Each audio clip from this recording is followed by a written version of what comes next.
I grew up in Southern Africa, where there was much more emphasis on who you were, and your religion was crucial. Like if you had to fill out a bank application or anything, you had to put in your religion. So I also grew up during apartheid South Africa, and you very much had to be either white or black. You had a specific role, and so I never felt like I was any of those things, and so I just felt like I was Jewish because I didn't belong. I didn't feel like I belonged in any of those groups, so being Jewish was very important to me. I didn't feel like, because everything was classified, I definitely wasn't classified as what was called black or colored in that country. I would have been classified as white, but I felt that the whites were racist and I wasn't. So therefore, I was none of those classifications. I was just Jewish. So I felt other, but my Judaism made me feel a sense of belonging. So even though I went to a public school, it happened to be predominantly Jewish, and most of the people I was friends with were Jewish. And then when I moved here, that was the bridge, the connection to find other people like me. And even though I was at university, I got a degree as a teacher, and I was a teacher both in South Africa and here. I decided that I wanted to be more involved in Jewish communal life. So, I've been in Jewish nonprofit for 25 years, and I love it. I just feel that it's really important for us to carry on our tradition that's been around for over 3,000 years. And I love working with Jewish students, and I have worked with other parts of the Jewish community, but I do love working with students. Okay, so the Jewish holidays go by the Jewish calendar, not the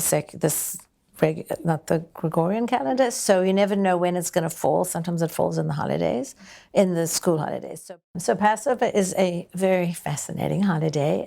Interestingly, the Last Supper was a Passover Seder. So Passover is a holiday to commemorate when the children of Israel had to leave Egypt in a hurry, the 10 plagues, and they needed to leave. So because of that, traditionally you cannot eat anything that has risen. So you have to eat special food called matzot, for 8 days. Israel, it's 7 days. Outside Israel, it's 8 days. And it's pretty strict of what you can and cannot eat for those 8 days. You can't eat wheat. There's 8 days that are pretty strict. And it starts off the first 2 nights, you have a Seder. And a Seder is just Hebrew for the word order. And so what you do on that night is you tell the story. And the concept of the Seder is really to teach how we were slaves and we became free. And it's very important to remember that today there are still people who are enslaved and need to be free. So it's a very, very important symbolic holiday. It's one of the most celebrated holidays in the world. As Jews, we are always very, very, very much aware of taking care of others. It's a very important part of Judaism, not to just care about yourself, but to care for those beneath you and people who are in need. There's something called like Maimonides' triangle of giving, like to give charity, and it's essential that one gives. They say even if you have nothing, you have to give. There's always people who have less than you. So we always have to be aware of what we have and what others don't.